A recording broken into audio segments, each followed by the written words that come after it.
As we begin this morning's program, we'd like to start with the national anthem of the Republic of Trinidad and Tobago, to be followed by an invocation by Mr. Lyndon Neptune.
Good morning. Let's pray.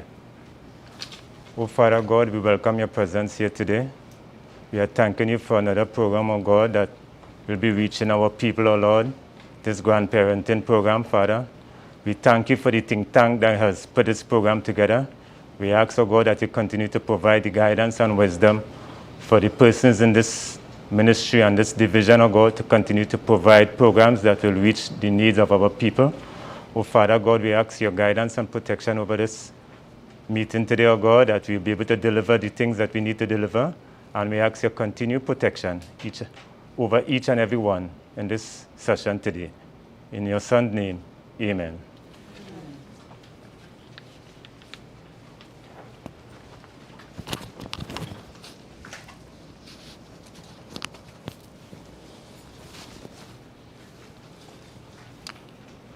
Senator the Honorable Donna Cox, Minister of Social Development and Family Services, Ms. Jacqueline Johnson and Mr. Ian Ramdahin, Permanent Secretaries at the Ministry, Assistant Director, National Family Services Division, Ms. Kathleen Sakar, presenters, panelists, and moderator for today's grandparenting webinar, other heads of division and staff at the Ministry, participants and online viewers, members of the media, ladies and gentlemen. Good morning. It gives me great pleasure to welcome you to this webinar for the Grandparents Program, the first of its kind, being hosted by the Ministry of Social Development and Family Services.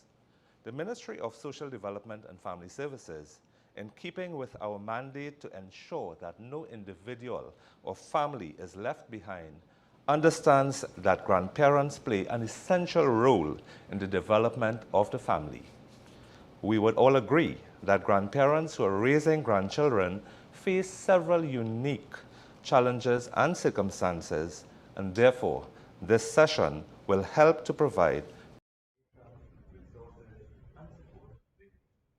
We at the Ministry are therefore confident that this grandparenting program would contribute significantly to ensuring that all necessary information and support will be made available. Once again, it is my absolute pleasure to welcome all to this event. And to get the ball rolling, so to speak, we'd like to welcome none other than our lovely minister to do the opening address. I now introduce to you Minister of Social Development and Family Services, Senator the Honorable Donna Cox.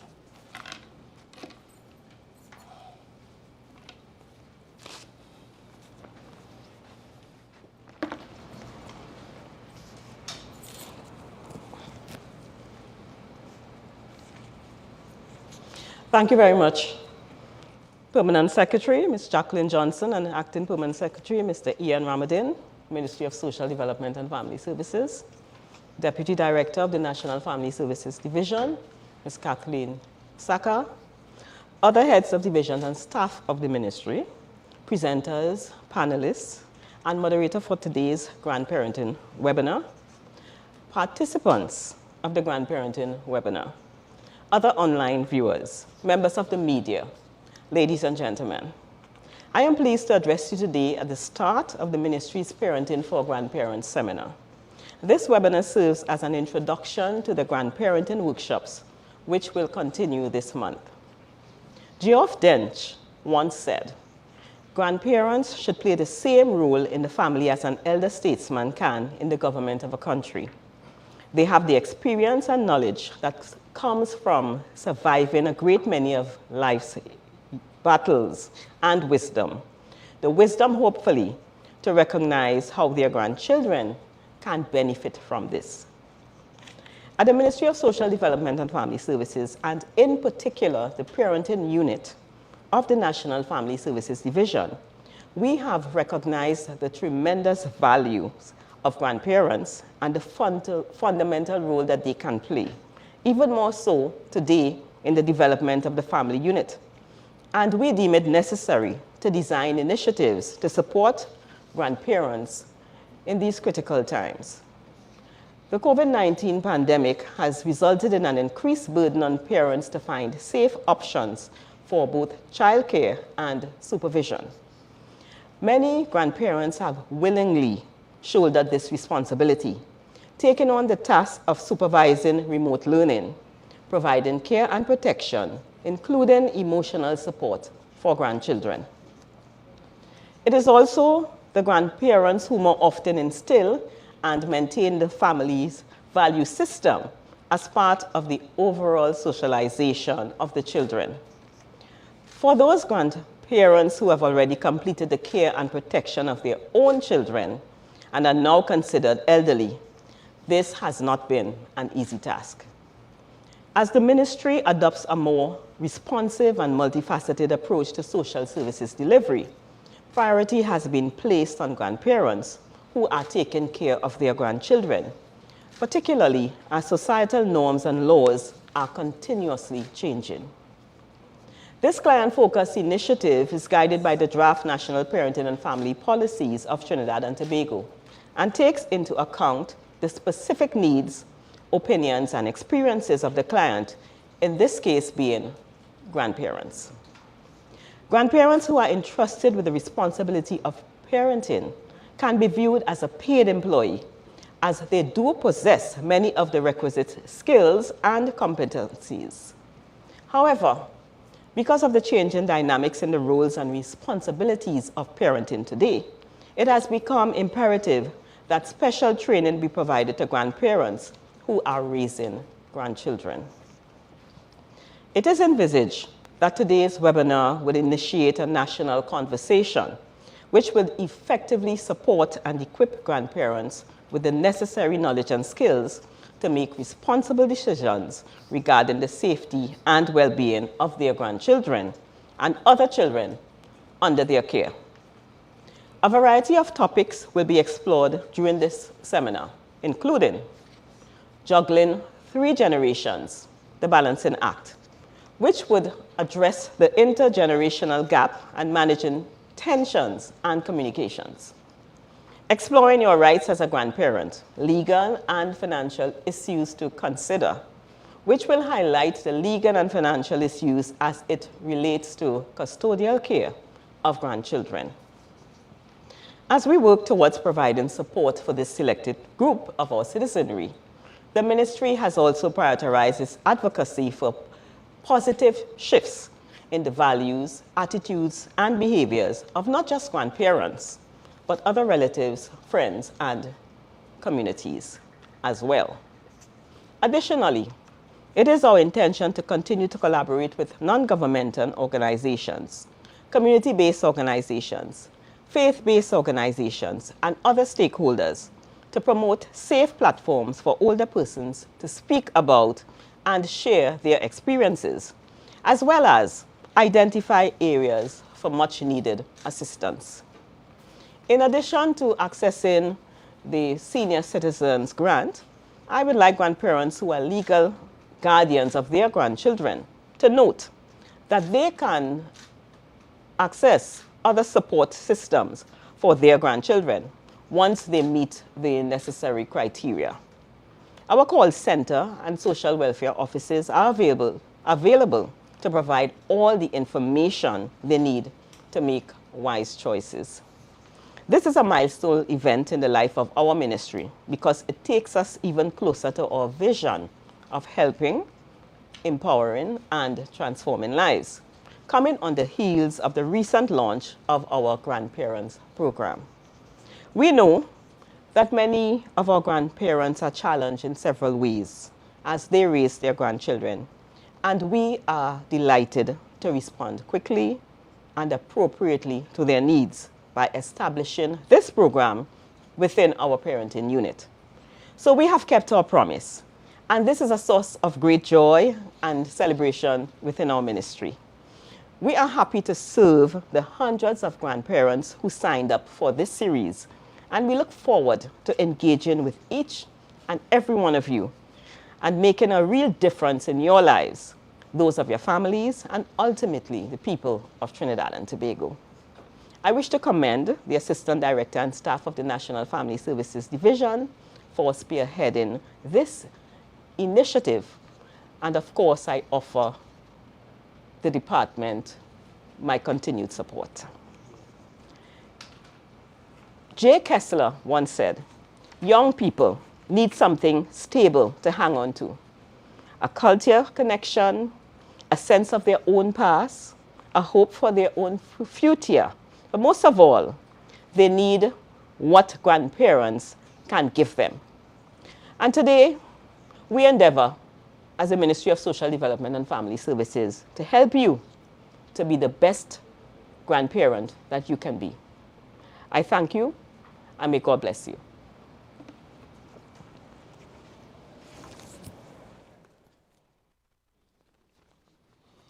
A very enlightening address indeed by our minister. Thank you very much, Minister. And now to give an overview of the grandparents program, I'd like to invite Ms. Kathleen Sakar, the Assistant Director of the Ministry's National Family Services Division. Ms. Sakar.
International awareness and recognize the role of grandparents raising grandchildren.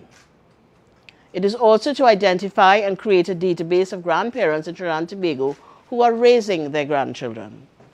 It is also intended to provide a suite of services targeted specifically to the needs of these individuals and their charges based on their unique situations. It is also to ensure that children being raised by grandparents are adequately cared for and their safety and security are assured. We also want to support current and emerging needs of grandparents raising grandchildren. It will also set out to create a network of support systems that is readily available for grandparents raising grandchildren, to provide information on services that they can access to support their empowerment in order to effectively fulfill their roles, and finally, to encourage volunteering in the support of grandparents raising grandchildren. The National Family Services Division's role in the grandparenting program is to provide counseling, advice and referrals, to support networking and collaboration with other agencies, to produce public education through the conducting of parenting and grandparenting lectures, webinars, seminars, workshops, etc. We will continue through promotion and publication of information on parenting and grandparenting and related issues. Today marks the first virtual grandparent webinar, and will be followed by other sessions in the coming months. These webinars will target all ages of grandparents in an effort to sensitize them and disseminate information pertinent to raising their grandchildren. We also expect to help them by making them more informed and responsible to make more responsible decisions regarding the well-being of the grandchildren and the children in their care. It is an all-inclusive program. All ages of grandparents, biological grandparents, step-grandparents, adopted and foster grandparents will also be part of this program.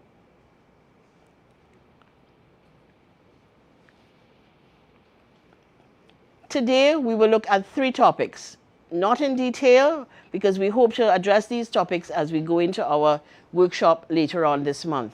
But today, we're going to look at juggling 3 generations, the balancing act. We're going to also be looking at exploring your rights as a grandparent, legal and financial issues to be considered. Finally, we are going to look at gender socialization, stereotypes, and parenting for grandparents. This will be followed by a question and answer segment, and then conclude with the summary recap. Our grandparenting workshops will be conducted virtually online and will provide a mechanism for giving grandparents, ways to better understand life development issues and stages, the generation gap, the current technology age, and seek to empower them with the knowledge and parenting education. These workshops will also provide information on programs and services available to support them during and after the workshop.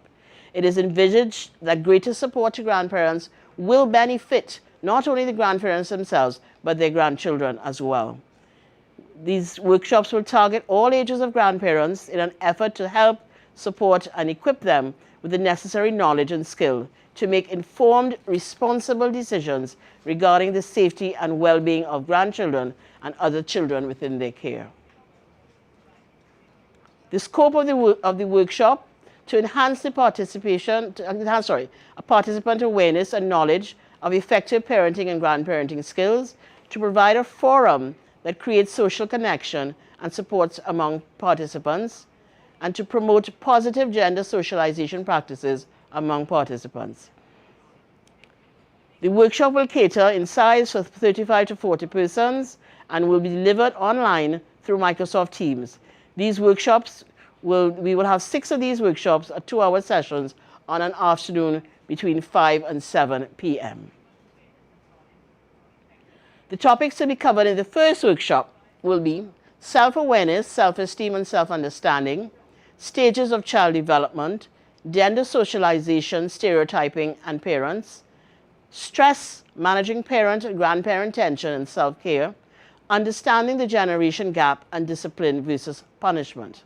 Finally, introduction to smart devices and cyber internet safety.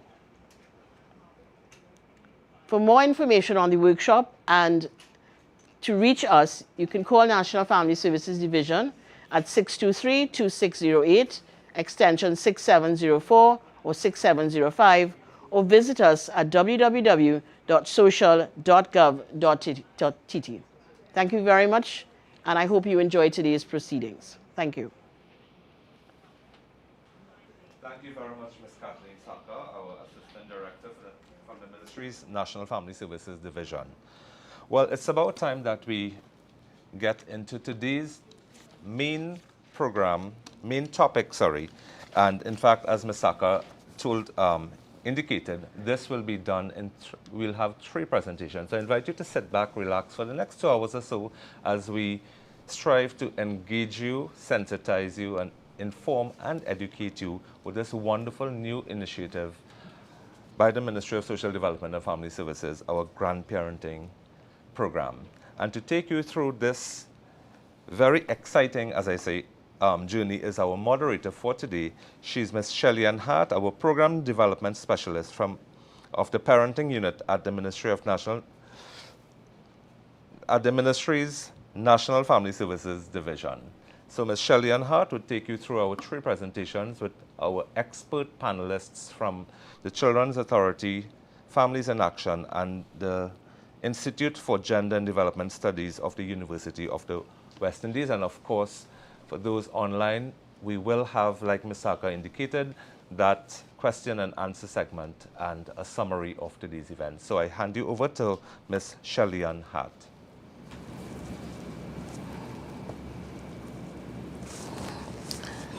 Senator the Honorable Donna Cox, Minister of Social Development and Family Services, Ms. Jacqueline Johnson and Mr. Ian Ramdahin, Permanent Secretaries in the Ministry, Chief Technical Officer, Mr. Michael Reed, Assistant Director of the National Family Services Division, Ms. Kathleen Saka, presenters and panelists, other heads of division and staff of the Ministry, participants and online viewers, members of the media, ladies and gentlemen.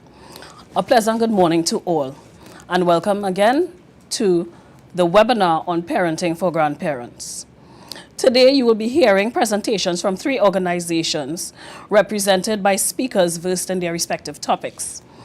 We at the Ministry of Social Development and Family Services believe that this webinar is very timely and imperative as we continue to help, empower, and transform the lives of the citizenry of Trinidad and Tobago. Moving straight into our first presentation on juggling 3 generations, the balancing act, we move to Mr. Albert Spence and Mr. Ken Ramdan from Families in Action. I'll just give you a little bit about both of them. Mr. Spence is a certified planning educator with the Families in Action for the past 20 years. He has been sharing his parenting skills throughout almost every demographic area of Trinidad and Tobago. Mr. Spence is a husband, a father, a grandfather, and who upon retirement from Tech after 30 years of service, joined the Serval family in the capacity of a counselor for the period of 12 years. Mr. Spence is an avid reader, a sports enthusiast, and he facilitates for ALTA as a reading circle guide. Mr. Ken Ramdan, what can we say about him? Engaging persons to empower his purposeful change is Mr. Ramdan's passion. He capitalizes on over 18 years of experience in facilitation, youth education, and community solutions. Mr. Ramdan serves as the current project lead for the parenting education at the Families in Action and was the former youth education manager. He continues to support multi-sector working groups addressing community needs and development in Trinidad and Tobago. As a training specialist, he is most interested in seeing others develop the skills and tools needed to create a substantial societal impact. He presently serves as the Caribbean and Latin America representative for peace building and conflict resolution. Please welcome Mr. Albert Spence and Mr. Ken Ramdan. Gentlemen, over to you.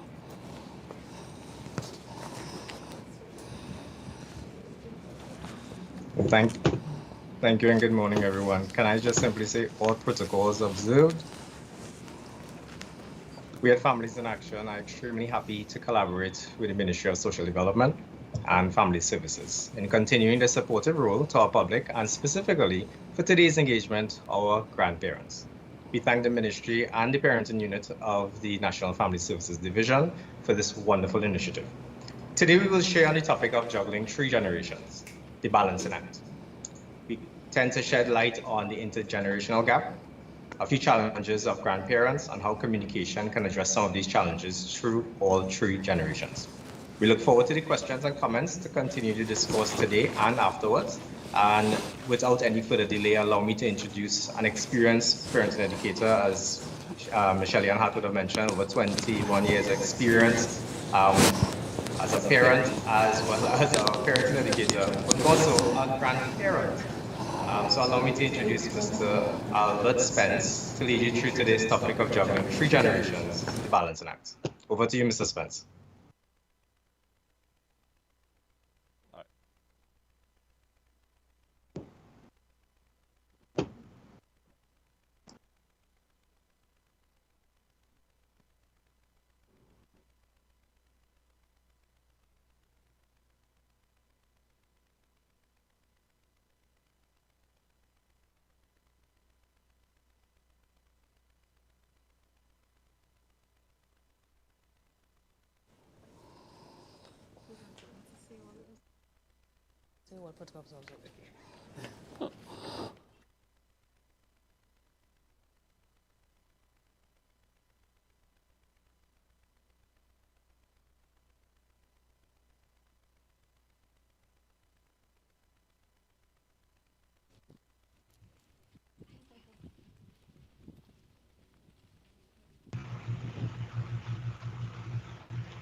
Right.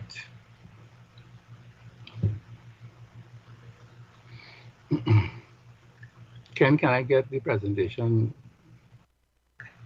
Good morning. Yes.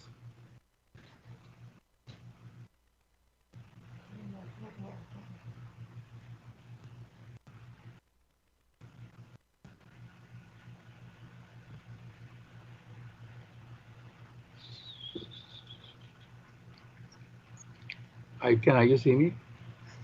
Are you hearing me? Okay, right. So can I proceed?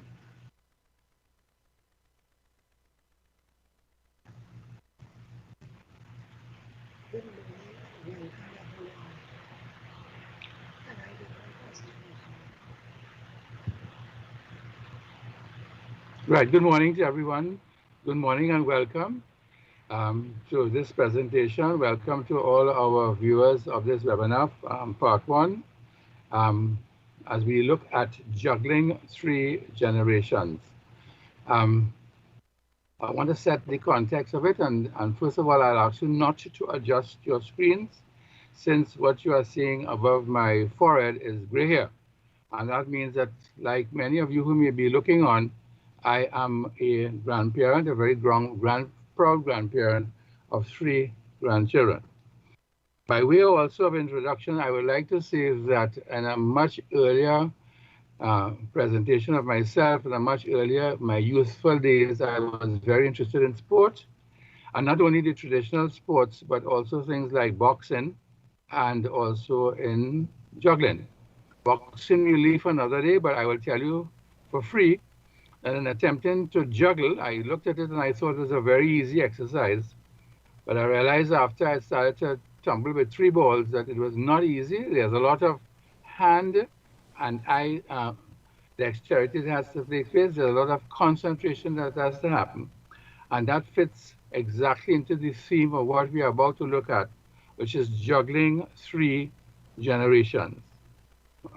For the purposes of our presentation, my first slide should be up on the screen here. Right, here we go.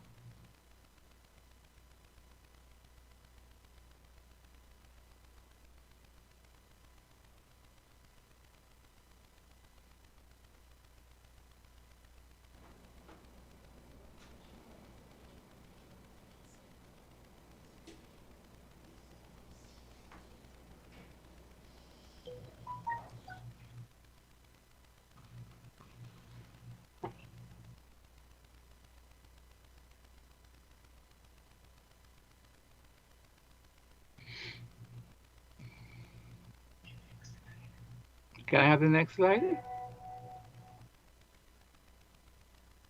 Right, okay. So basically what is happening here is that unlike previous times where you had a generational family living under one roof, which will generally include a grandparent, a parent, and a child.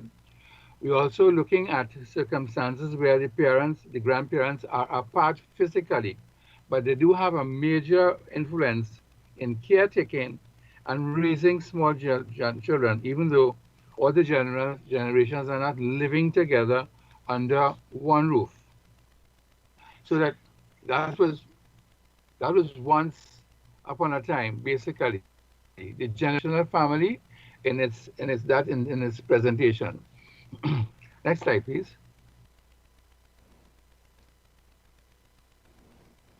Yes, and here's an expanded view of what we are about to look at. The generations from the elders, the builders as they are called, right down to age 7.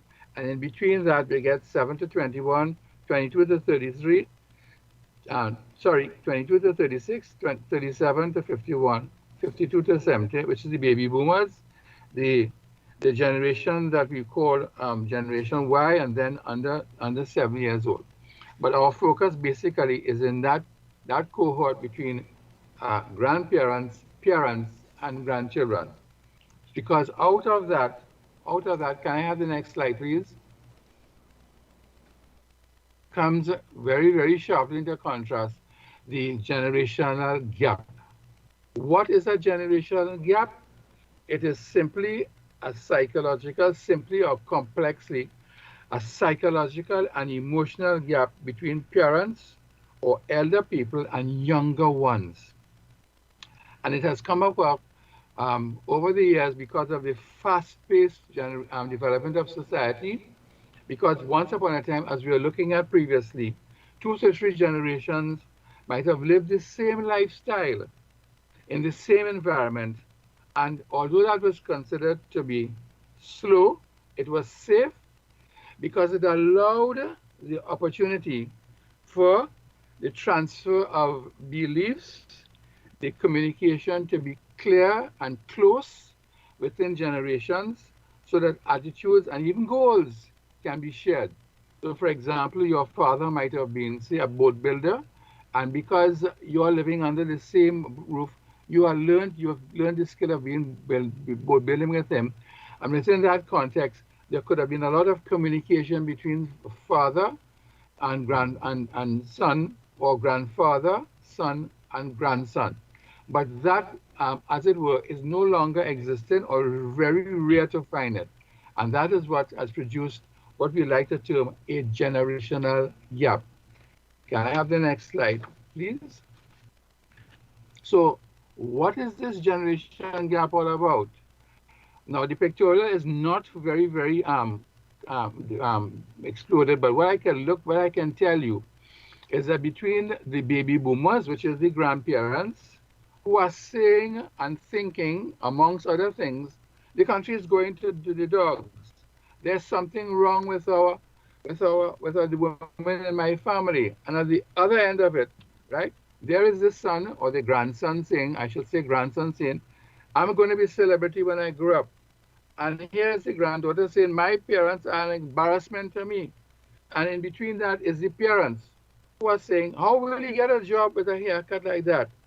Or the mother is saying, my daughter is an embarrassment. So that quickly and tersely explains to us what happens between the grandparents, the parents, and the grandparents, the differences in attitudes, in behaviors, in perception, culture, in language, priority, and social norms. The whole 9 yards is expressed in what is going on here in that very crisp picture.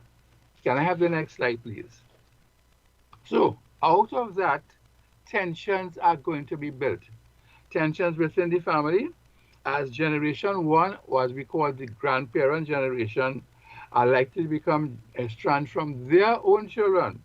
Because, for example, in generation 2, which is their children, someone of their children, a daughter, might become pregnant and might have to leave home and is still estranged from her parents. Yes? So that is the beginning of that tension that may exist between grandparents and their children, not even taking into consideration grandchildren. Or generation one will not like, as it were, that is the grandparents, would not like generation two, which is their own children, their lifestyle or their partners or how they are doing things and how they are living, the liming or the drinking, etc. and so on. We haven't brought into the grandparents, grandchildren into the picture. But that tension is maybe already inside of there between grandparents and their children. Yes? Can I have the next slide, please? Right. So and tensions continue. Okay. However, when that first grandchild comes into the picture, and all the tensions are going to be solved or resolved or recede into a distance, because here is their grandchild, and nobody is happier than these grandparents. All the animosity and all the differences and all the tensions are going to be set aside because this is their grandchild. And all the love is going to be showered on them, all the gifts and gifts and gifts. And now the parents of that grandchild are going to become overprotective of their own little one because they realize that those grandparents could develop what I would like to call toxic grandparenting styles. Yes? So here it is that, the situations, the tensions are going to change, but still they are there within the family. Can I move on, please, to the next slide? Also, in terms of the tensions, in terms of the differences, in terms of what the present day fast-paced society will put upon us, both grandparents and parents, you will find that maybe a grandparent may have to be put into a home, and their parents, generation two, as I like to refer to them, they may hardly visit. And therefore, generation three, which is the grandchildren, right? They may not even like going to an old people's home to see their grandparents. And therefore, here it is again. Because of these circumstances, that love and interaction is going to decrease considerably over time.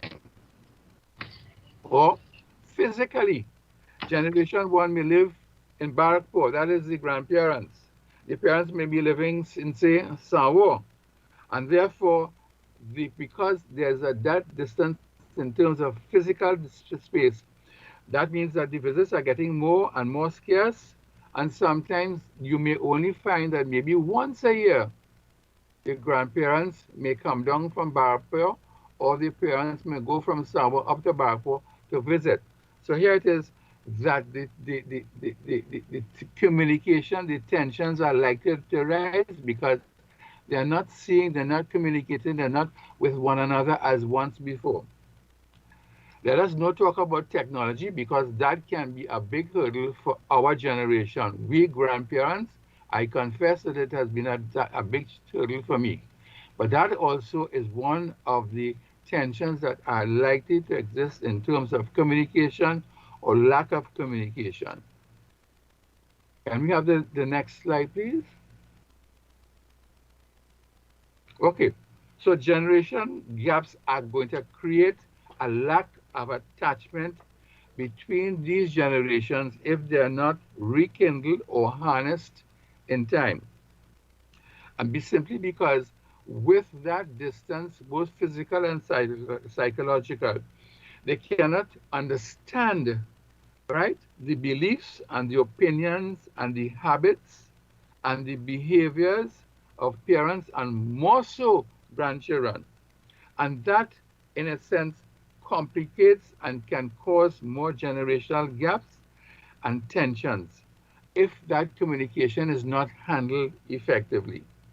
Conversely, if there is that connectivity, that closeness, be it virtual or physical, right? There can be that bonding between grandparents, parents, and grandchildren, which allows a flourishing of stories and beliefs and values and attitudes and interactions between the generations to flourish. So that what we are seeking here is a certain level of connectivity, which is going to allow, in other words, for that generation gap, that juggling that we want to do to become so much easier for all concerned. Yes? Can we have our next slide here, please? Right. But so therefore, to summarize in one sense, what causes these generation gaps? What causes this juggling to be so difficult? A lack of understanding. Because one, grandparents may be speaking a certain language, parents are going to be speaking another language, and grandchildren are going to be speaking another language. We do not have time to go into the specifics of that, but simply what the words and the phrases that grandchildren may be using, parents of themselves have to learn that lexicon, far less for we grandparents who are at a loss to understand what are these children saying, or what is the music they're listening to, or what they're about. And because of that, we tend to get hardened. We grandparents tend to get hardened, and we cannot no longer tolerate mistakes. Sometimes because of that, we set aside ourselves and begin to make comparisons between our cousins, our neighbors, and whoever else may have a family that is very connected one with the other. Yes? Because there's simply not enough interaction between generation one, which is we, the grandparents, generation two, which is the parents, and generation three, which is the grandchildren. There is not that interaction that is lacking, right? And that is what makes this juggling act so much more difficult to do, right? Can I see the next slide, please? So closing this generation gap, what we as grandparents can do to help it, right? For starters, I am appealing to all grandparents, myself included, to try to stop being the know-it-all to their children and to their grandchildren, because that will shut them down. They're not interested in hearing that you know it all. Yes? We must learn to accept, we as grandparents, we must learn to accept the differences in ages. In other words, the differences that might exist between ourselves and our adult children, and of course, more so the differences that exist with our grandchildren, right? We have got to reach out as grandparents to seek to understand them, right? We've got to seek to understand them. And that means basically that we have got to adopt a posture of accommodating rather than changing what we are seeing. In other words, when you see dress and language and behaviors and so on, right, you've got to be able to step back and say, okay, this is as it is. All right, I don't need to try to change what is happening in front of me, but I can try to accommodate what is happening. I can try to learn from what I'm seeing. I can try to grow in my understanding as a grandparent. Because the overarching theme of this closing of this generation gap has to be to continue to love them unconditionally, your adult children and your grandchildren, to continue to express wholeheartedly and genuinely that unconditional love for them. This will help in that juggling act that we are supposed to be attempting to do. So we're going on to our next slide here. So what should we do as to close these generation gaps? What should we do to reduce the tension, the anxiety, the disconnect, the hardships involved in doing this juggling, right? We can try as grandparents to have more face-to-face visits. We can try a phone call, very old-fashioned. We can try texting. We can try even emails. And I want to appeal to you all to allow your grandchildren to help you to use that technology. They'll be overjoyed to be able to show you how to do things. We need to spend, as grandparents, some quality time with our grandchildren. Yes, I'm aware that we have an ongoing pandemic, but know that doesn't prevent a huge, massive roadblock from us being able and willing to visit with our children and spend quality time with them. We've got to show genuine interest in them, right? By coaching or sometimes by mentoring them. We've got virtually or in person, we can teach them to do things that we have experience in. We know how to do. We have been doing it for so long that it's almost become a second nature. To be able to bake or to sew or to knit, things that are skills that we can pass on to them, right? We can share or discuss some of our problems with them because they may have ideas as well. Respect their opinions. Respect their opinions. They are not clones of us or clones of their parents, right? Compromise. Learn to compromise as grandparents, right? Have patience, have tolerance. Be supportive of them wherever you can and however you can, be it virtually, because we are aware we are in a pandemic. Their games, their concerts, whatever they may be doing, whatever that attracts them, whatever their passions, they are supportive of them.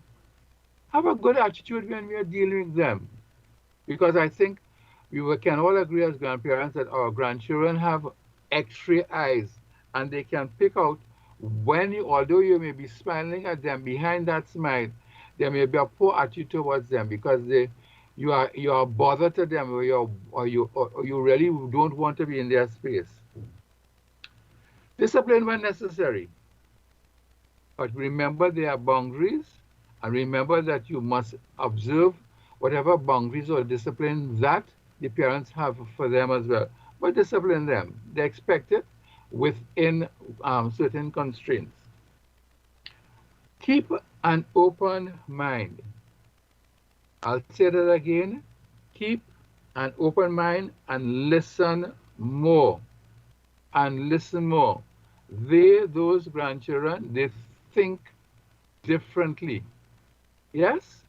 This is how we can go about closing that generational gap. All right? My next slide, please. Yes, because as it were, building these bridges, being able to juggle what is not an easy juggling act, yes, of our generation, it involves we as the older generation, we cannot ignore the differences seen in our children. But we can learn to pass by them to a certain extent and not to harp upon them, not to harp upon their differences, but rather to embrace the similarities that we see in them. Not only in terms of their looks, because sometimes, the generations have a way of skipping, and that you see a grandchild that is virtually your mirror image. Yes? But understand that we can ignore the differences, but to a certain extent. Also, in terms of ignoring and trying to build an understanding, the things that we consider to be impossible in our day, the things that were not done, the things that would bring down the hammer on our children.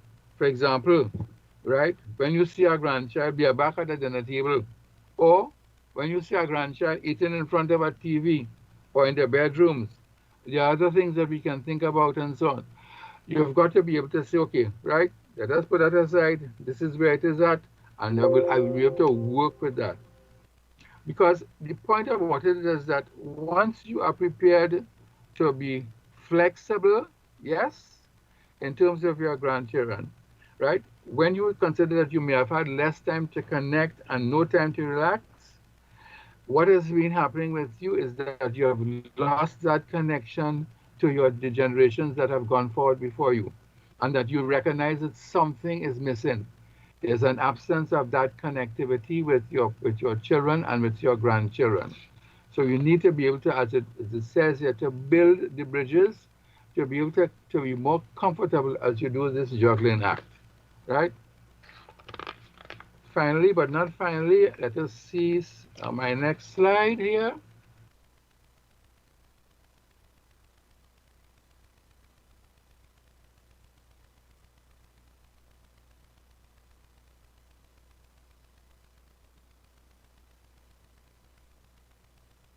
because we are looking at now versus then. We cannot recover and go back to then, but we can accept what is now and we can try to improve what is now. We are in a digital age, and that can bring families closer despite the physical distancing. I have grandchildren that live in the United States of America, and it's only through that digital availability that I can communicate and be in touch with them, right? So we grandparents must learn to be able to embrace the technology, but not to be afraid of it, because it will help us to keep in touch with our grandchildren. Open a social media account. WhatsApp is the simplest one I can think of. Create an email address, right? Gmail or Yahoo or Outlook. Learn to video chat and enjoy your FaceTime with your grandchildren, right? Encourage them to tell you about what is new in their lives. Share your news with them. Or I fall down in the yard outside on a bus money. But here what? It's not bleeding right now and I feel better. So next time you see grandpa on screen, you find us all limping a little bit and so on, I'm okay. But I think I fall outside because I went to play. I could walk too fast and I fall down and skin my knee, right? You can only share a more loving relationship with them by asking them to help you with their social media. Because remember, those grandchildren, they are professionals in this technology age. And as I close, I would like to say, remember that we old dogs, we can learn new tricks. I thank you so much for viewing and for listening to me. And I can take any questions that may come my way now. Thank you so much for being part of this webinar.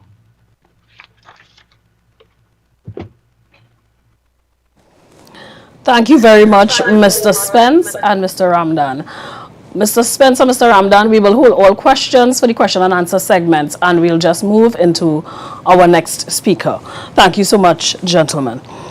Our next speaker is representing the Children's Authority of Trinidad and Tobago, and she will provide an insight into the role of the Children's Authority and address the topic, exploring your rights as a grandparent. Ms. Kinder Jacob attended the University of the West Indies and obtained an LLB in 2013.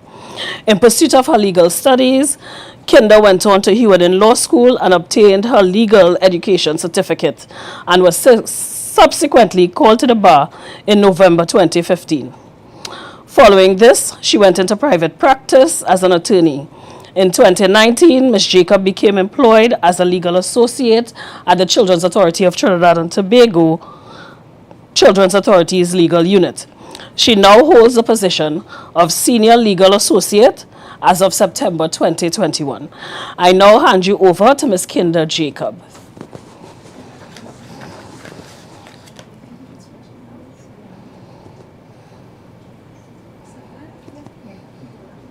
Thank you. All principals observe. Today I want to touch on the background of the child protection system and how the authority came into being, the key functions and services of the authority, as well as the new child protection system and the legal obligations and the responsibilities of a grandparent. Some slides. 3 slides? Yeah. Nothing happening. Right. Okay. Right. So just to give a brief background, Trinidad and Tobago would have ratified a number of international conventions. One of them, most importantly, being the UN Convention on the Rights of the Child, which we ratified in 1991. So in keeping with our international obligations, on the 18th of May 2015, several key pieces of legislation were proclaimed, giving power to the Assurance Authority to begin to deliver on its mandate. So a few of these key pieces of legislation would be the Assurance Authority Act.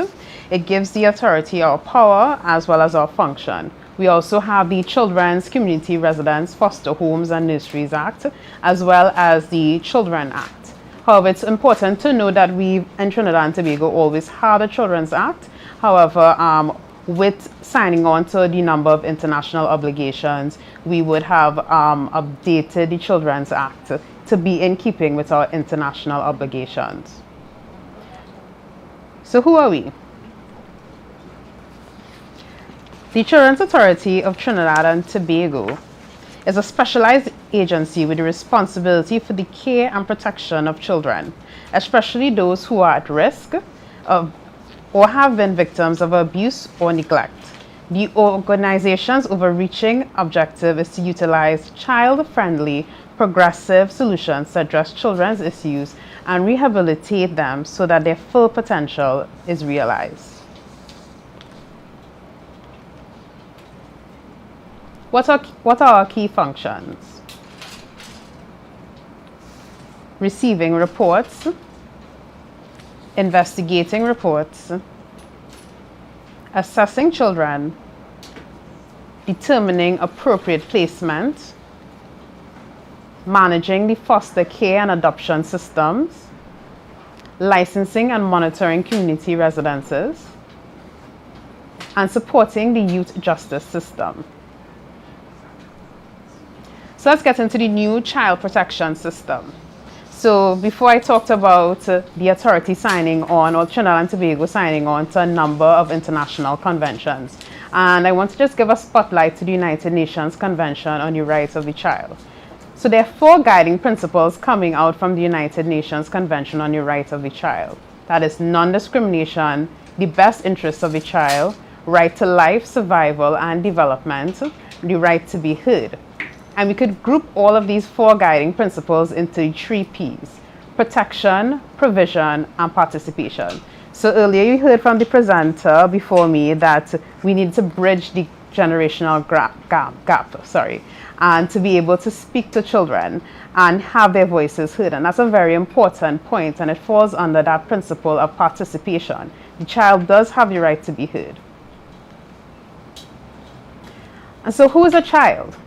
So the Children Act was amended to state that a child means a person under the age of 18. And what is your responsibility being the guardian of a child? So the Act says that any person with responsibility for a child must not willfully assault, ill-treat, neglect, abandon the child, or expose the child in a manner likely to cause suffering or injury to the child's physical, mental, or emotional health. So this means you cannot, under any circumstances, expose the child to any harm, nor can you yourself inflict harm on the child. So the Act actually goes on to have specific duties of a parent, and a grandparent being a de facto parent, I believe that this would apply to them as well. So there's a duty not to neglect a child in their care. Failure to provide adequate food, clothing, medical aid, or lodging is an offense. Failure to take reasonable steps to procure the above is also an offense. As a parent or de facto parent or somebody with the responsibility of a child, you have a duty not to abandon the child, not to expose the child to moral danger, not to ill-treat the child, and to ensure the child is within the compulsory school age regularly attends school. I also want to touch on the sexual offenses. So sexual offenses against children, I'll be looking at penetration as well as sexual touching. So penetration. The sexual penetration is the insertion of any body part or any object into a child's bodily orifice. The insertion of a part of a child's body into a person's bodily orifice. So a bodily orifice means the anus, the vagina, the urethra, the mouth, the ear, or the nostril. So the penalty on indictment would actually be life imprisonment. As it relates to sexual touching, it includes bringing a part of a person's body or any object into contact with a child's body, causing a part of the child's body to come into contact with the part of a person's body. So on summary conviction, there is a fine of 50,000 and imprisonment for 10 years. And on indictment, it could be an imprisonment for 20 years. And why am I speaking about sexual offenses? Because when it comes to familiar relationship, the penalties do become more severe when that act is committed by a person who is within a familiar relationship.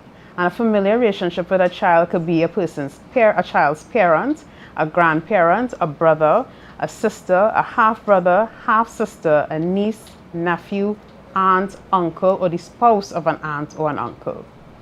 And what is the penalty if a person in a familiar relationship is found to have either sexually penetrated a child or sexually touched a child?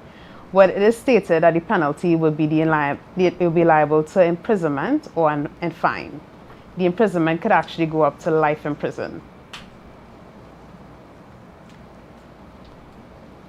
Mandatory reporting. So any person who is a parent or a guardian, has actual custody charge or control of a minor must report on sexual offenses. So the list is actually exhaustive, but a grandparent being a de facto parent or somebody who could be a legal guardian, there is a mandatory duty on you to report where a sexual offense is being committed against a child. So any person who has reasonable grounds for believing that a sexual offense has been committed in respect of that minor shall report the grounds of his belief to a police officer as soon as reasonably practicable. And I will look at sexual grooming and luring. So sexual grooming has actually been updated to include luring. And I'm bringing this up today because we have a lot of children now who are using the computers a lot for school, and it does make them vulnerable to predators.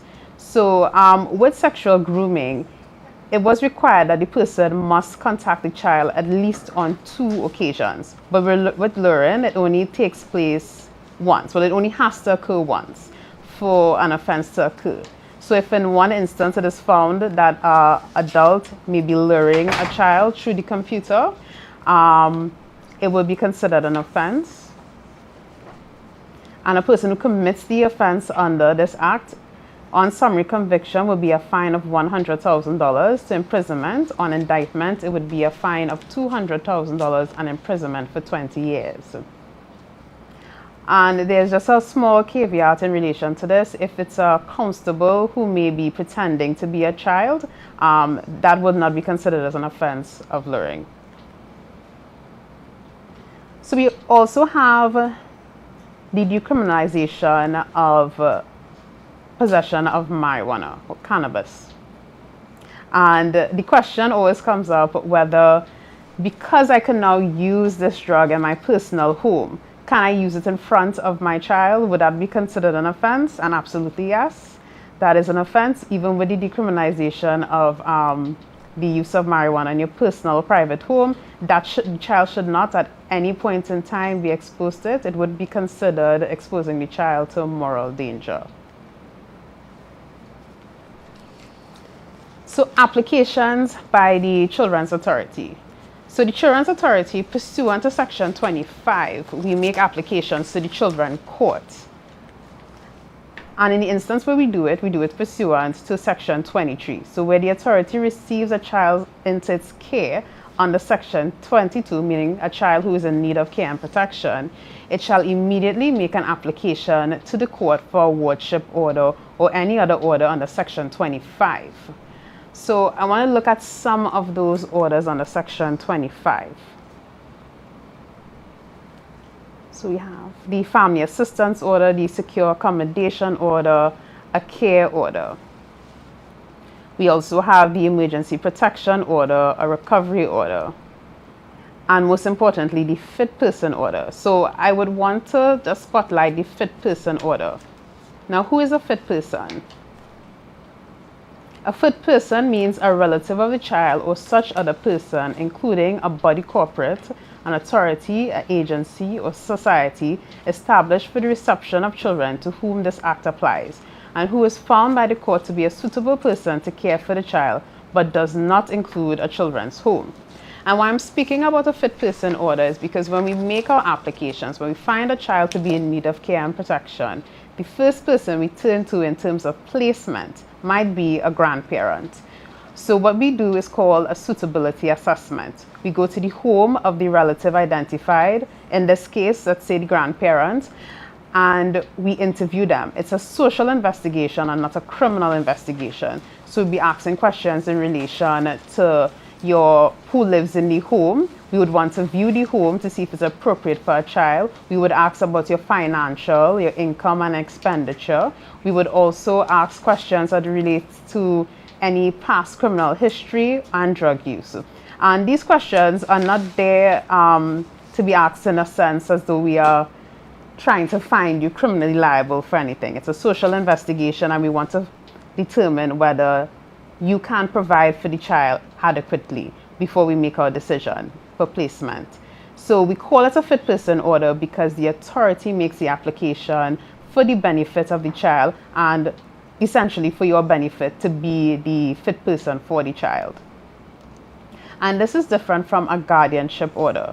So if you have your child in your care and you've come across, as many people do, you come across stumbling blocks trying to obtain a passport for the child, trying to obtain a birth certificate for the child. They would tell you that you would need something to show that you're the legal guardian of the child. So in your private capacity, you can approach the family court and make an application to be named as the guardian for the child. So this is different from the fit person application. The authority does the fit person application where we find a child to be in need of care and protection and we make the application to deem you a fit person. In your private capacity, you can approach the family court and obtain a guardianship order where you would also be named as a legal guardian for the child. Some practical things to probably have in mind if you are doing it privately is you need to establish who the biological parent is for the child. You'd also have to give evidence of how you can provide for the child or how you have been providing for the child. That's the difference. So that is the end of my presentation. Thank you for having me.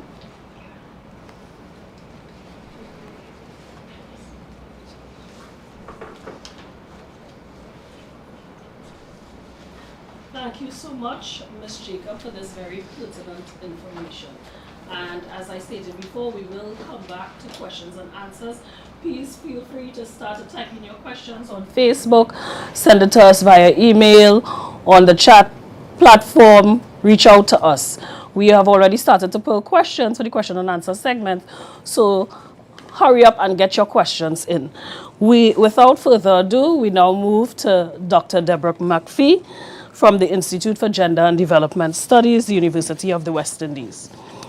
Dr. McPhee is currently an Outreach and Research Officer at the Institute for Gender and Development Studies, where she has worked since 2005. Dr. McPhee has worked in the area of gender and development across Trinidad and Tobago and the wider Anglophone Caribbean since 1998. She has worked on development of 3 national gender policies and also co-edited with Professor Michelle Rowley in the 2017 special issue of the Caribbean Review of Gender Studies. Dr. McPhee holds a PhD from the Department of Global Governance and Human Security, the University of Massachusetts, Boston, where she was also awarded the Excellence in PhD Research Prize in 2019 for her PhD research. I now hand you over to Dr. Deborah McPhee. She will be presenting on gender socialization, stereotypes, and parenting, grandparenting. Thank you so much, Madam Chair. Senator the Honorable Donna Cox, Minister of Social Development and Family Services, Ms. Jacqueline Johnson, and Mr. Ian Ramdahin, Permanent Secretaries of the Ministry, Chief Technical Officer, Mr. Michael Reed, Assistant Director, National Family Services Division, Ms. Kathleen Saka. Presenters, panelists, moderator for today's grandparenting webinar, other heads of department, participants, members of the media, ladies and gentlemen. I think I have everyone covered. Good morning, everyone. It's a pleasure to be here today to speak with you about gender, COVID, and gender socialization, as I was instructed by Ms. Hart. So I'm going to start with much appreciation for the panelists that went before me, because they really set an excellent context. When we're talking about gender, in this particular undertaking, the question I really want us to walk away with is, which world are we preparing our children for? Are we preparing them for our world, or are we preparing them for their world? And that's important when we talk about gender and gender socialization. So I'm going to get straight to the point. What is gender? Gender really is about the social organization of sex. And when we talk about a gender system, within every society, every family, every community has gender systems. When we're talking about gender system, we're talking about ideologies in which we firstly assign issues of masculinity and femininity. What I think is very important in our conversation about gender is that we need to understand that gender is distinct from sex. When I talk about my sex, I'm talking about the biology, my maleness and my femaleness. When we talk about gender, we are having conversations about how people understand femininity and masculinity. And those are critical, important points at which grandparents, children, and grandchildren depart. Because what we understand to be acceptable masculinities and femininities change over time, and it changes with generations. So I talk about the ideologies of gender, but also there are issues of the material experience of gender. Ultimately, when we are having these conversations, it's important that we understand whether or not your masculine and feminine affects things like your wage. It affects where you work, it affects where you cluster. So after all of that, what I want you to walk away with is the fact that gender is about how we understand acceptable masculinities and acceptable femininities. It is learned behavior, and that is important. It is learned behavior. It is not universal. So masculinity in one space, I listened avidly as Mr. Spence spoke to things like being bareback at the table. Yeah? In some, depending on where you live, in some spaces, it's okay for a man to be bareback. In some spaces, it is not. And those are important ideas around the ways in which how we understand masculinities and femininity is not universal. Different groups value aspects of femininity and masculinity differently, and roles and expectations differ. So I think it's really important today, as we focus on this conversation about grandparenting, that we need to understand that this gender thing is happening at the level of the personal. It's happening at the level of organizations. It is happening at the level of communities, countries, and for our conversation here, it is happening within families. And as families, we all have these ideas around what masculinities and femininities should look like. And what is really important as grandparents is that, I'm going to say we, it's really important to reflect on, how do I understand acceptable masculinities? What does that look like? Yeah, what is the behavior that I think men are supposed to do, or women are supposed to do? And I think these are really critical understandings that we need to reflect on and have conversations with grandchildren around. This is how I understand the feminine world, or this is how I understand the masculine world. What do you understand? Because we see it coming at us in terms of the way they talk, the way they dress, the way they relate, the way they have, the way in which they engage with each other. We do have these questions. And critical for us to understand is that we, within this pandemic context, the agents of socialization have shifted. Who are our agents of socialization? Our family, our religion, education, peers, community, the media, virtual and online included. And these are important aspects of what it is we are managing within the context of the pandemic. So we have our children, most of them, the majority of them, are not in school. So the extent to which that gender socialization is happening among their peers it has shifted a bit, because they are online, they themselves are virtual and meeting very irregularly. However, we have now amplified the place of the family, and that is why we are here, because the family is increasingly important in this socialization process. And it is important that you recognize within the amplification process of the role of the family, ideas around gender is important in terms of what really do you want your children, do you want them, I'm going back to my question, do you want them to be prepared for your world, or do you want them to be prepared for their world? So what does that look like in terms of issues of gender and socialization? It calls upon grandparents to understand what is going on in terms of the online space and that interaction that their grandchildren are having, because the online space is a very important agent of socialization for grandchildren. However, it's something that grandparents many times don't understand. And I think I'm echoing the first presenter when he spoke to the idea of, listen, you need to know what is there going on, because that socialization is happening. It is telling them, when we talk about socialization, it's telling them what is good, what is quote unquote normal, how do we understand interactions, where your peers, how do your peers have conversations about issues of gender, and these are very important conversations. So some agents of gender socializations have shifted in significance. The shift have increased our expectations of caregivers in the home. And many times this caregiver role is assigned to grandmothers.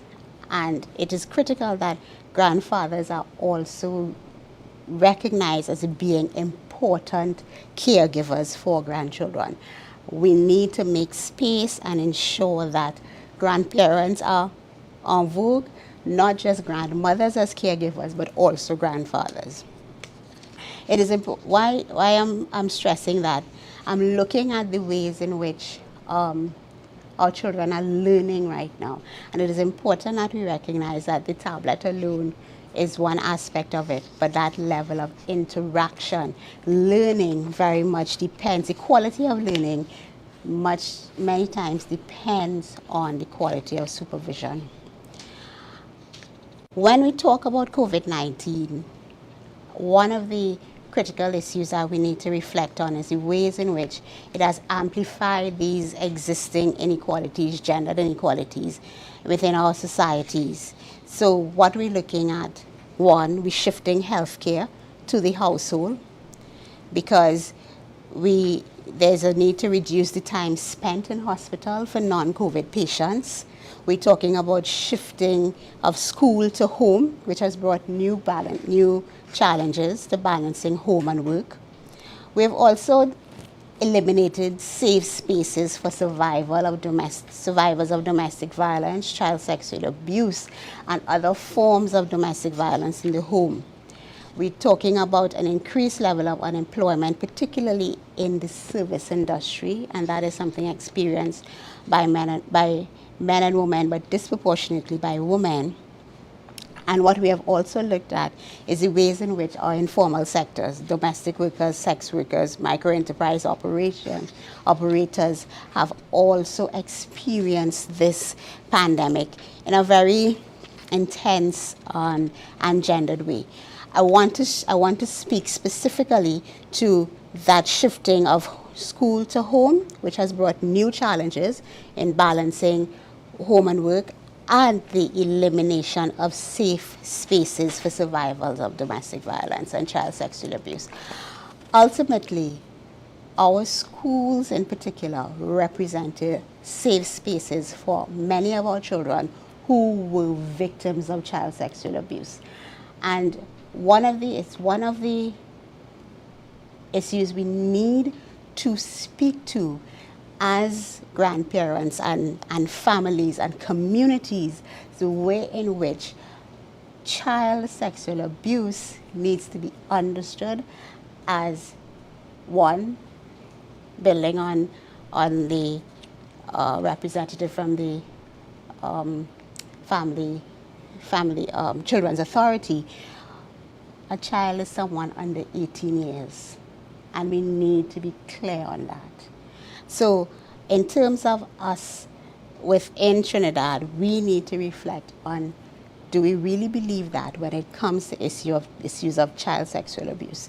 And also, what I'm also stressing on is the ways in which grandparents can create safe spaces for persons who are victims or may think they are victims of child sexual abuse to speak to that. And what that really means is, one, ensuring that you as a grandparent operate with a consciousness of making room, making space for conversation. Also, being very clear that victims of child sexual abuse need to be able to not only are not only female, but how do we make room for young men who may wish to speak to that issue? And what does that have to do with gender? Issues of gender socialization. We have to go back to those conversations. Do we create spaces for young men to express vulnerability? Do we create spaces for young women to express vulnerability? Do we make space as grandparents, and these are really important, for children to just speak their truth? And this is important. This is important that we reflect on issues of gender norms. What are your expectations of your grandson vis-a-vis your granddaughter? How do we then create spaces where we silence them and have them bogged down with our expectations of what masculinity and femininity must and should look like? It really is something that it is, we as, what I see in terms of the role of grandparents around masculinity and femininity is exploring the ways in which you become a safe space for your grandchildren. So I am going to pause and ask you, do our traditional gender norms make room for all our children to be safe, right? And it's important that we recognize that we need to reflect on who has the right to fight and who has the right to flight. And it's something that I would pause here, and I hope we'll converse with the questions. Thank you. I could stay here. Thank you so much, Dr. McPhee, for that very engaging and enlightening presentation. We now move straight into the question and answer segment. We have been fed some questions already from the audience and from our social media spaces. And I will pose the first question to the gentlemen at Families in Action. Mr. Spence and Mr. Ramdan, coming your way. How can a grandparent evolve their discipline for present-day children? That was a question from one of the grandparents. Gentlemen?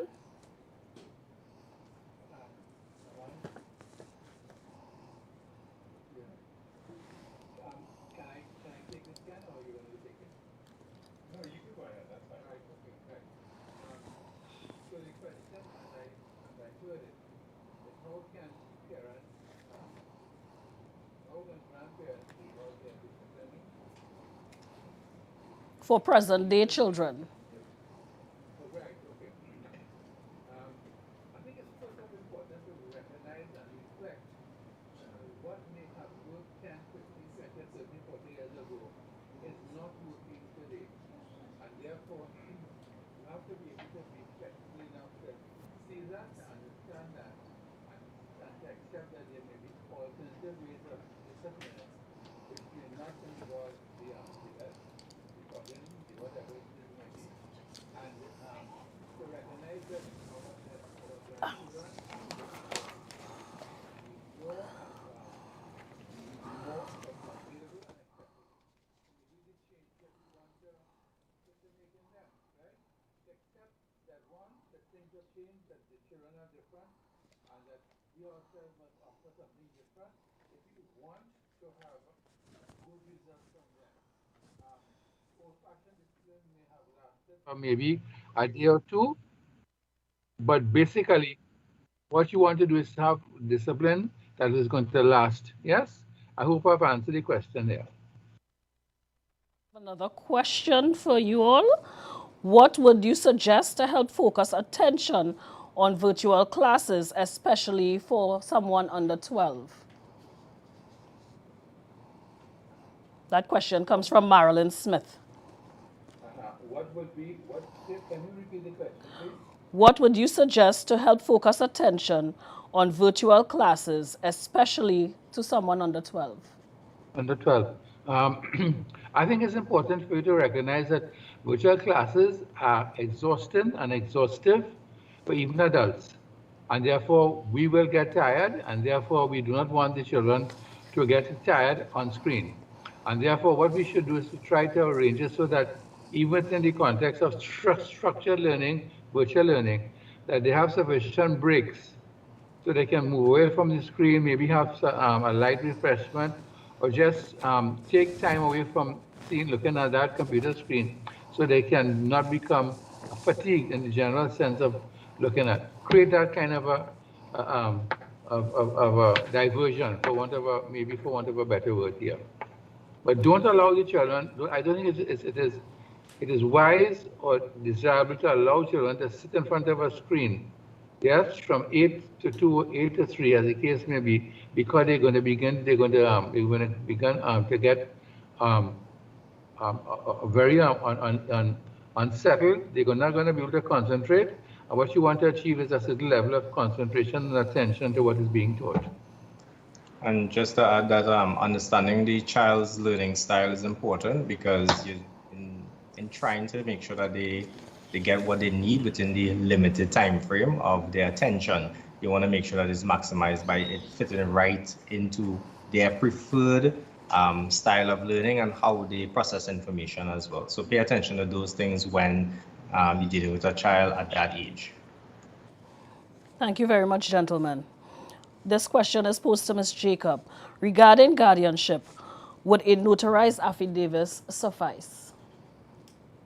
So it depends on what they want. So if you're going for a passport, they may notarize, or affidavit commissioned by a commissioner of affidavit may suffice from the biological parents, allowing permission to the grandparents to probably obtain a passport.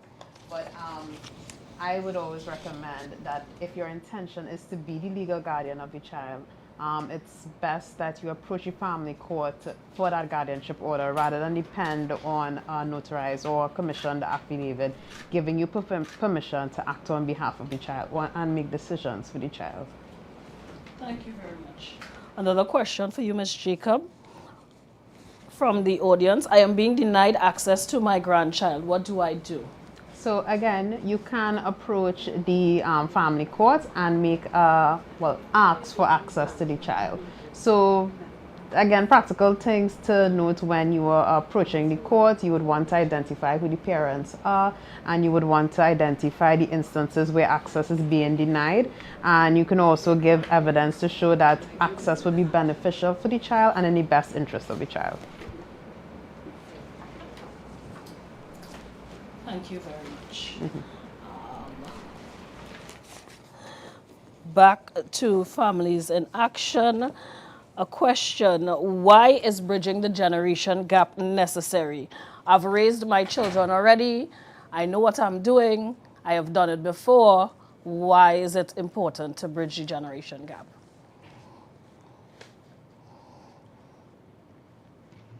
Mr. Spencer, Mr. Ramdan. Right. Okay. um, Simply because I'm hearing that that person has raised their children and therefore they do not see the need, in other words, to bridge the generation gap. But guess what?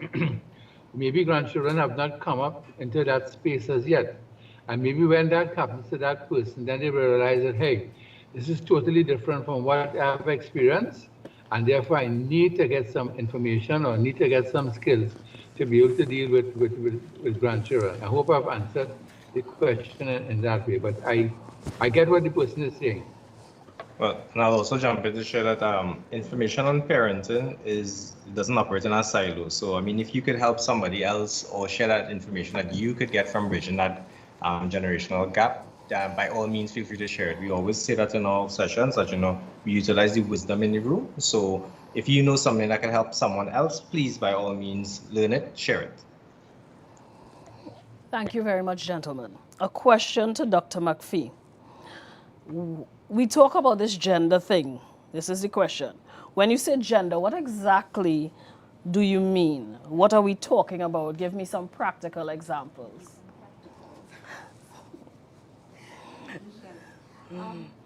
Honestly, when we talk about gender, what I often leave with groups is the fact that everyone has understanding of what is acceptable masculinity and femininity. And everyone's perceptions are different where that is concerned. I shouldn't say different, but there's diversity. So I'm going to pull from one of the presenters when he spoke about being bareback at the table. And at the end of the day, that is okay, masculinity. Within some homes, it's okay. Because what you really is an expression of relaxation. To some extent, you could only be bareback at a certain age. There's a certain stage and maturity, and it's expression of masculinity. However, in some families, that is not acceptable. That is not acceptable expressions of masculinity or conduct or behavior. So I think it's really important for us to understand, though, that this gender thing happens, yes, at the personal level, but organizations have gender protocols. Yes. Whether it's the army might say no fraternization below particular rank. That in itself is a protocol, or issues around sexual harassment, different policies that exist that tell us what is acceptable behavior around sexuality. So that is also a practical organizational example around gender. Thank you very much, Dr. McPhee. Another question for you.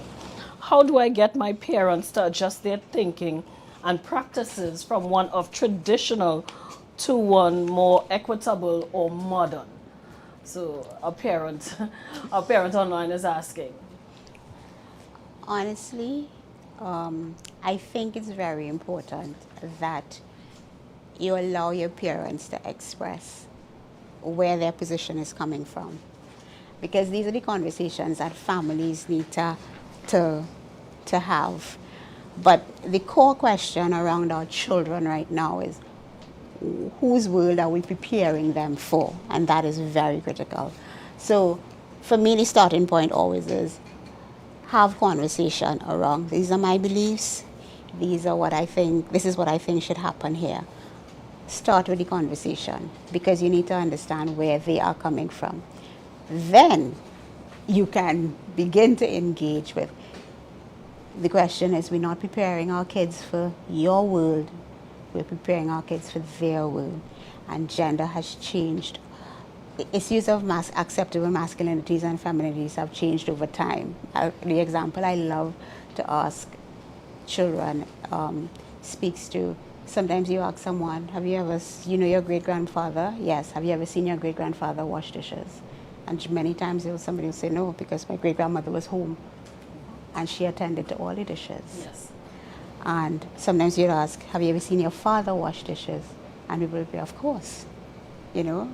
And then somebody say, you ask one of the young men, do you wash dishes? You say, well, yeah. These are simple changes around how tasks are assigned. The world is changing.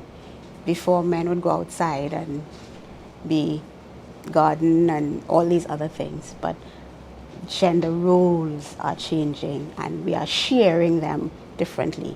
So these are the conversations that we need to begin to have around issues of gender, the way in which our world is changing. Thank you very much, Dr. McPhee. Gentlemen, back to you. What advice do you have for someone dealing with stepchildren and grandchildren of the same age? How does that person manage that? Stepchildren and grandchildren of the same age.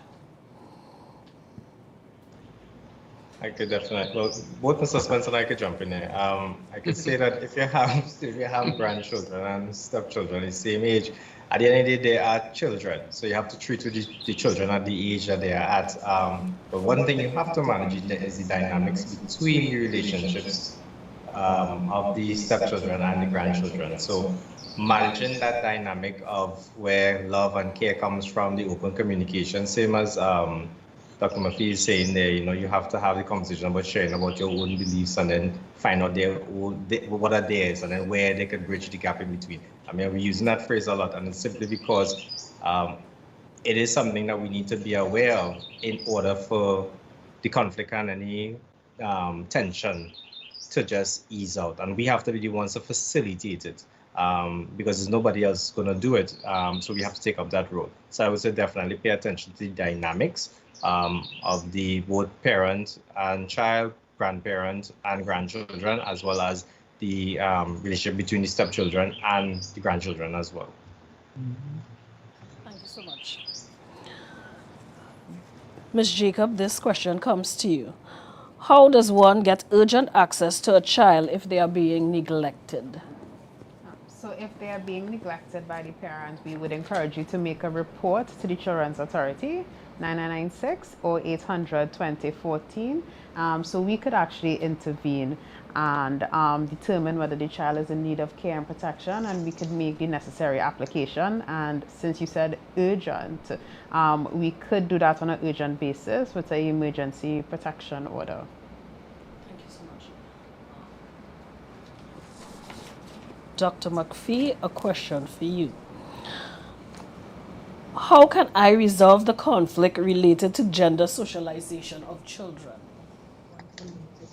So it comes from a parent, and gentlemen, you can also chime in on this question. One parent comes from a different culture, as you would have expressed, a different ideology of what masculinity and femininity is about. So how do the two parents or grandparents now try to navigate that in parenting or socializing the children and the grandchildren? Shelley, I'm going back to my question. Yes.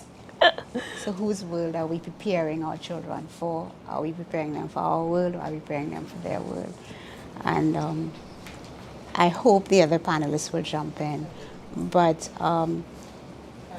for me, I think it is very important that, one, we not have a conversation about the ways in which I want my norms to be handed down and picked up vis-a-vis you. We're not having a hierarchy of culture conversation.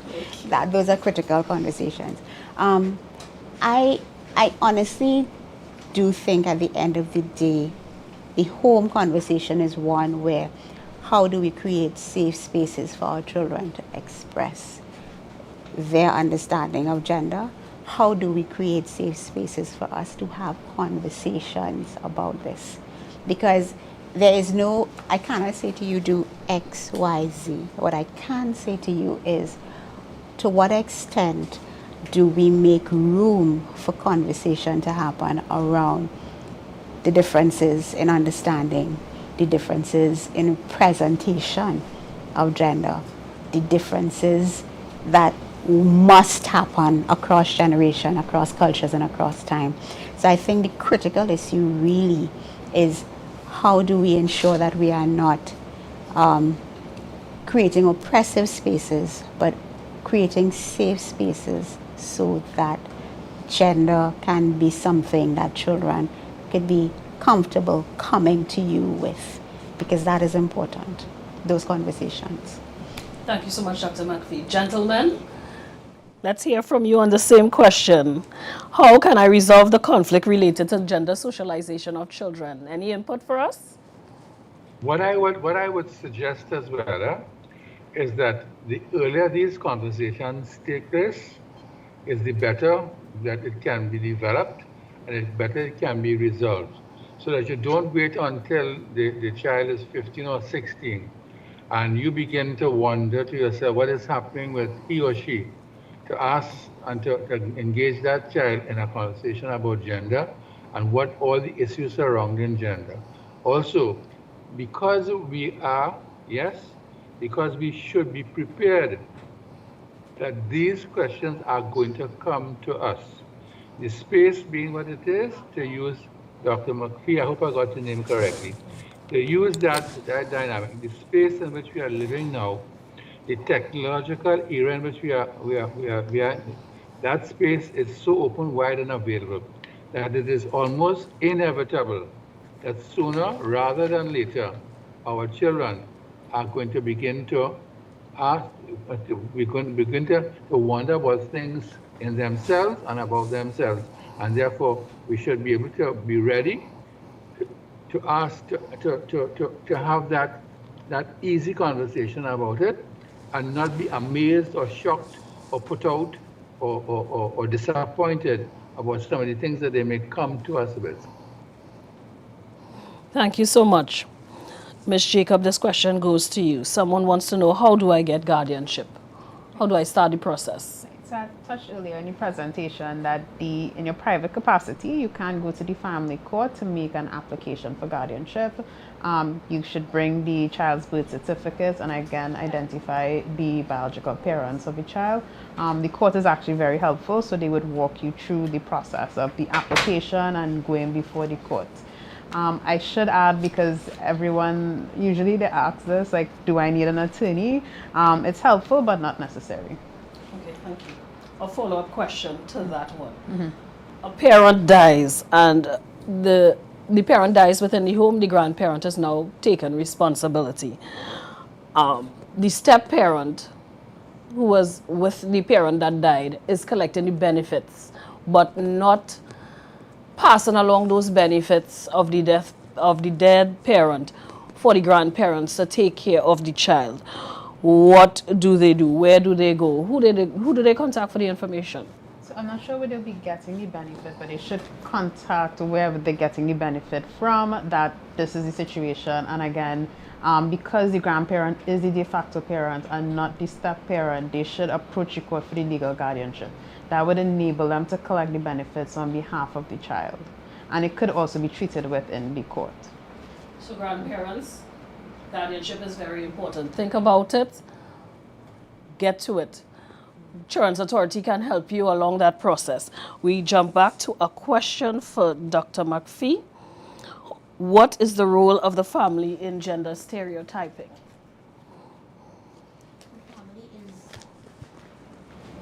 One of a list of our agents of socialization. The family is the foundational agent of socialization. However, remember, we have your education, we have your peers, we have media, we have religion. And when children are young, they spend a lot of time in the family. But as we grow, we have the influences of our other agents of socialization. So I would say it's a very foundational role. It is something that is very pivotal in terms of who we are. It is important. However, there are your agents of socialization. And I think it's important for us not to think about agents of socialization as competing agents of socialization, but really working through our understanding. So we're talking about our religion, we're talking about education, we're talking about the media, and in this world it is very important that the family understands what is going on in the virtual space. I think these are really critical things when we start to talk about socialization and gender. And we are aware that for this younger generation, media, social media in particular, is very important. It's high up on their ladder. So that impacting on what they may have necessarily heard from the family and may create this clash in beliefs, thoughts, perspectives. So all that we need to remember and acknowledge. And I think that is so important, and also for us to work through the ways in which our children can easily ask questions, because that is important. You know, how will my question be greeted? If it would be greeted with a reprimand, it is less likely that I would question. And I think that is really important in terms of families and how they socialize and think about issues of gender. To what extent will my questioning and my just seeking clarity, what is that? Are you going to open up the space for us to have that conversation, or many conversations that we have over time? Because we tend to think about gender in terms of sexuality only, but simple things like, would you allow young boys to cry and express hurt? It affects what is the product many years later in terms of how you manage emotion. So these are important things. And of course, expressions of masculinity doesn't always, do we make space for expression of a feeling? And those are important questions that are related to gender. Thank you so much.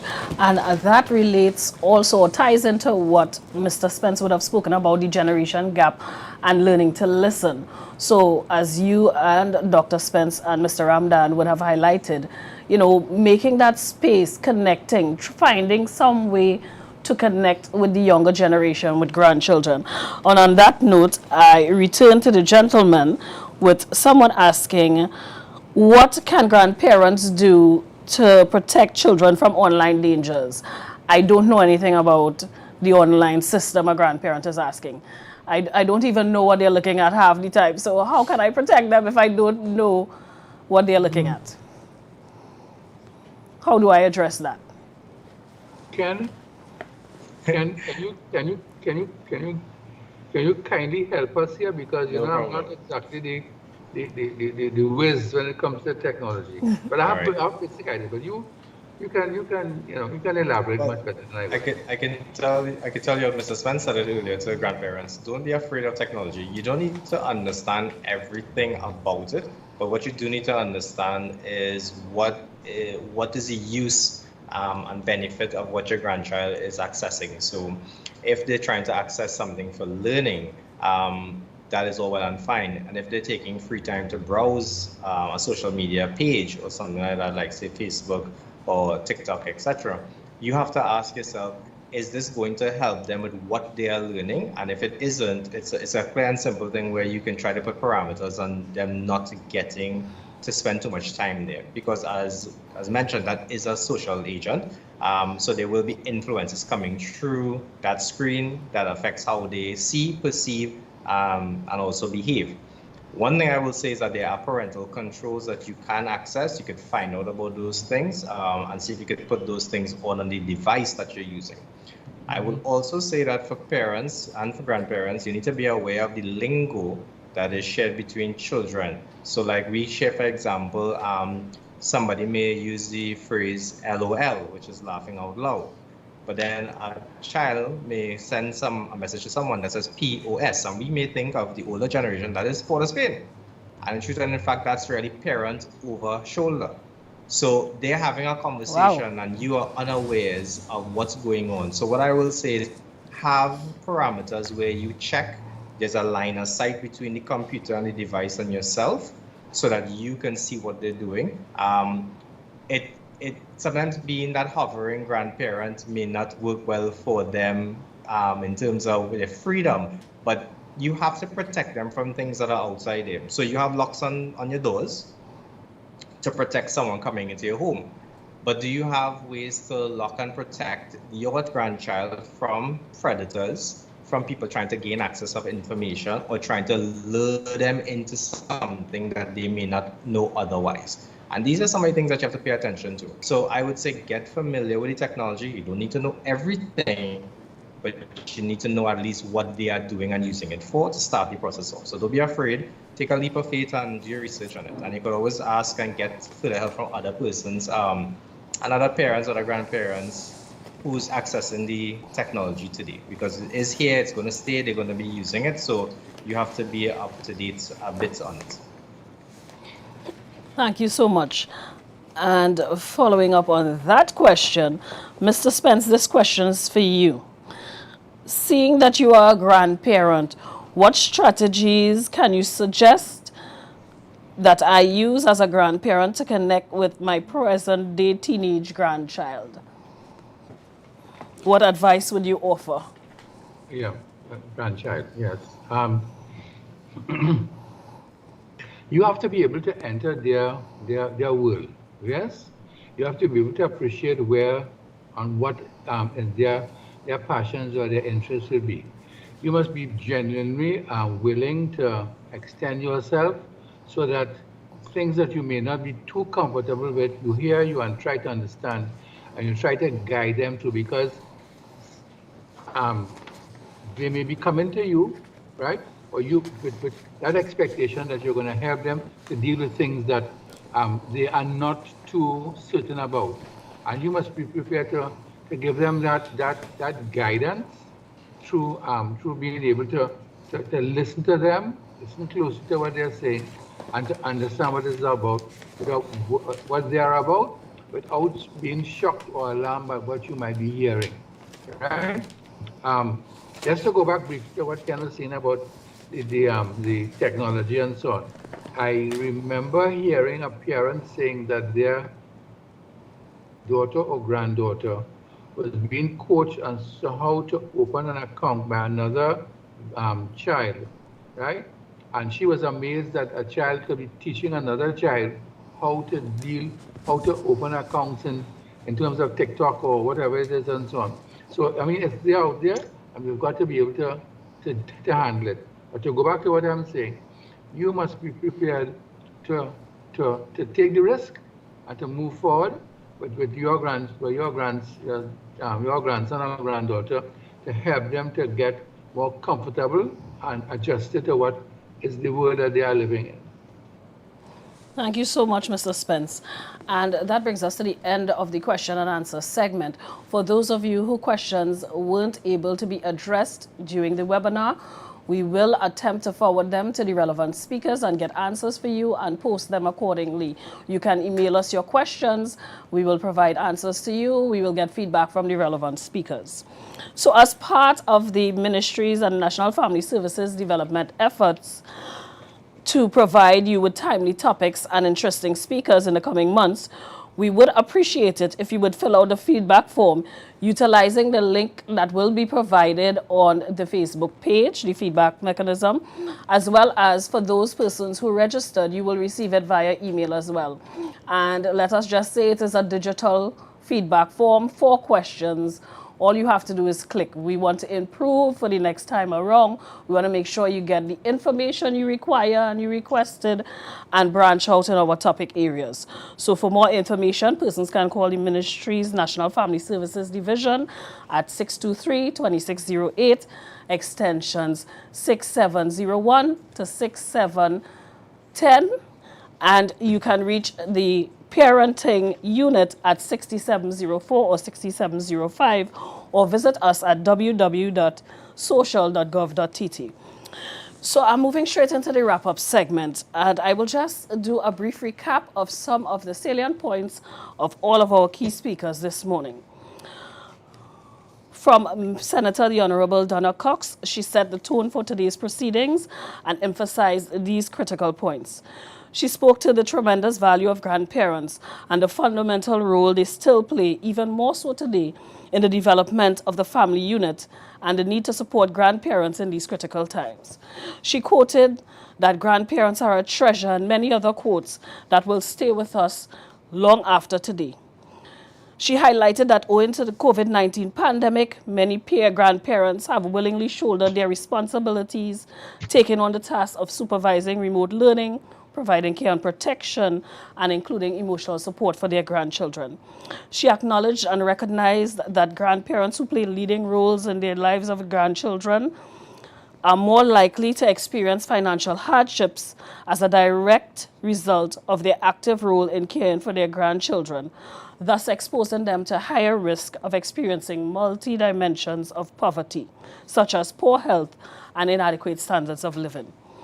She stated that the ministry is adopting a more responsive and more multifaceted approach to social services delivery, and priorities being placed on helping, empowering, and transforming lives of grandparents who are taking care of their grandchildren, be it part-time, full-time, regularly, or occasionally, and that this is a client-driven focus initiative and is guided by the draft National Parenting and Family Policies of Trinidad and Tobago.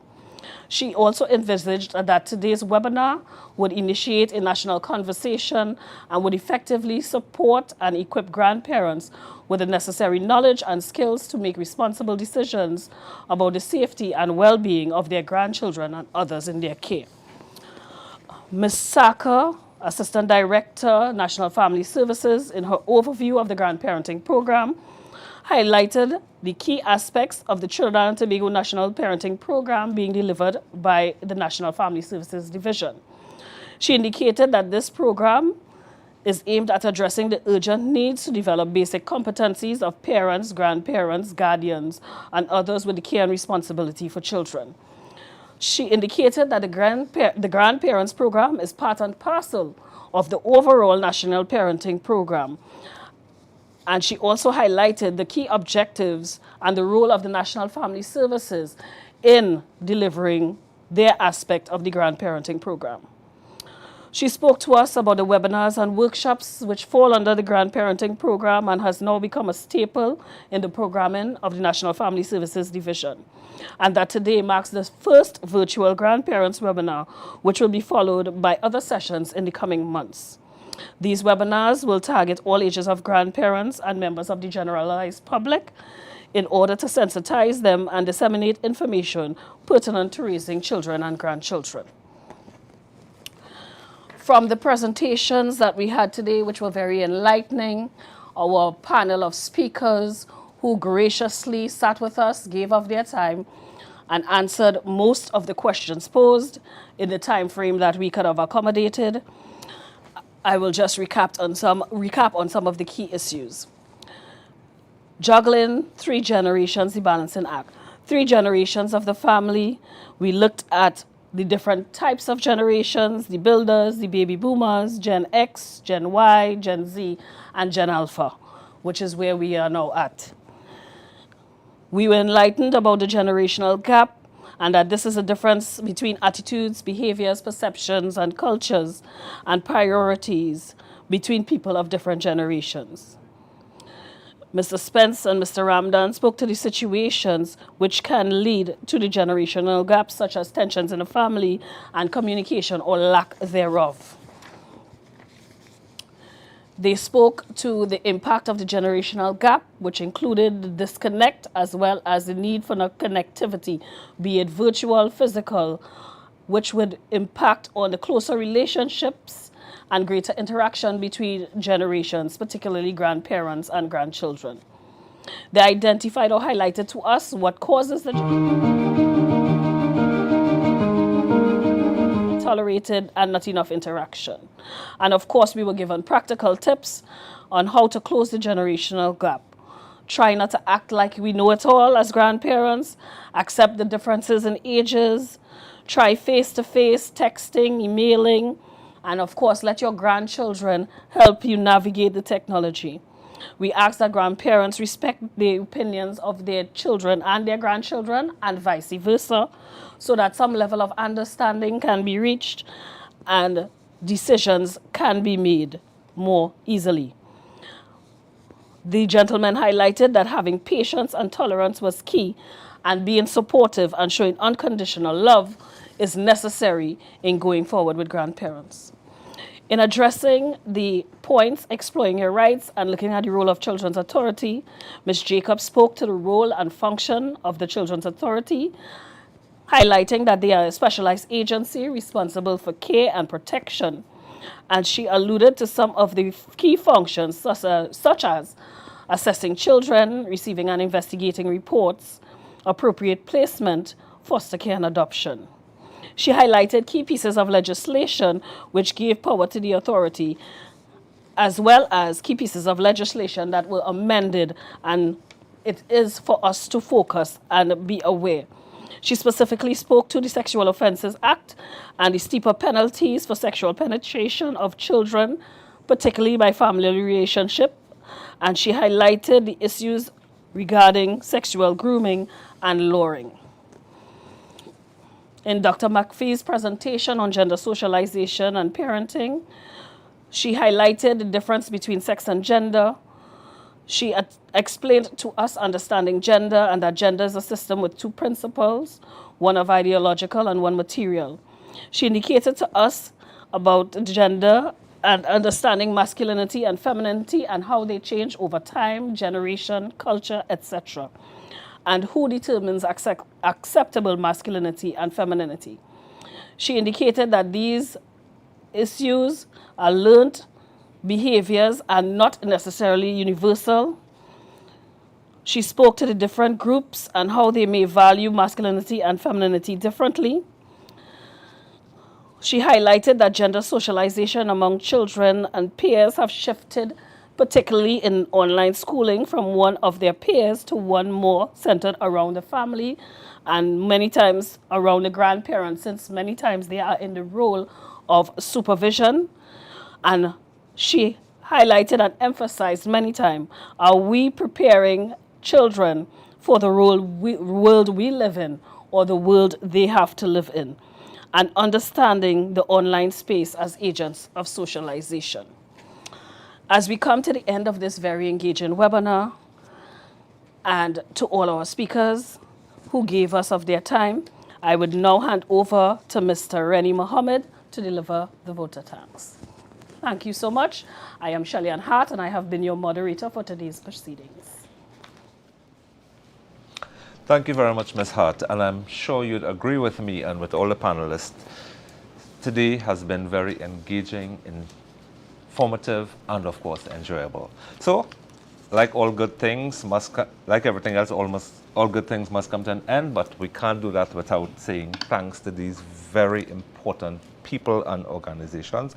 Of course, we'd like to begin by saying a heartfelt thanks to the Minister and the Executive of the Ministry for endorsing and supporting this initiative. Of course, Ms. Saka and Ms. Hart and the entire team of the National Family Services Division, our Corporate Communications and Education Unit, the ICT team, Kevin Gibbs and Christopher Scott, who have been very instrumental in making today possible. Of course, Mr. Albert Spence and Mr. Ken Ramdan and the entire team at Families in Action for their support. Dr. Deborah McPhee and the Institute for Gender and Development Studies of UWI St. Augustine. Ms. Kinder Jacob of the Children's Authority of Trinidad and Tobago. And of course, our viewers on Teams, YouTube, and Facebook, and all stakeholders who made today possible. This presentation would be available on our social media platforms, the Ministry social media platforms, and of course you can log on, you can visit the website www.social.gov.tt for any more information on today's webinar, and of course continue to stay tuned on our social media platforms for upcoming events and initiatives like this grandparenting program, as we strive in our quest of helping, empowering, and transforming lives. Again, we want to thank each and every one of you who has been a part of today's proceedings, and as we say goodbye, we ask and urge you to continue to stay safe, stay healthy, and stay blessed. Thank you.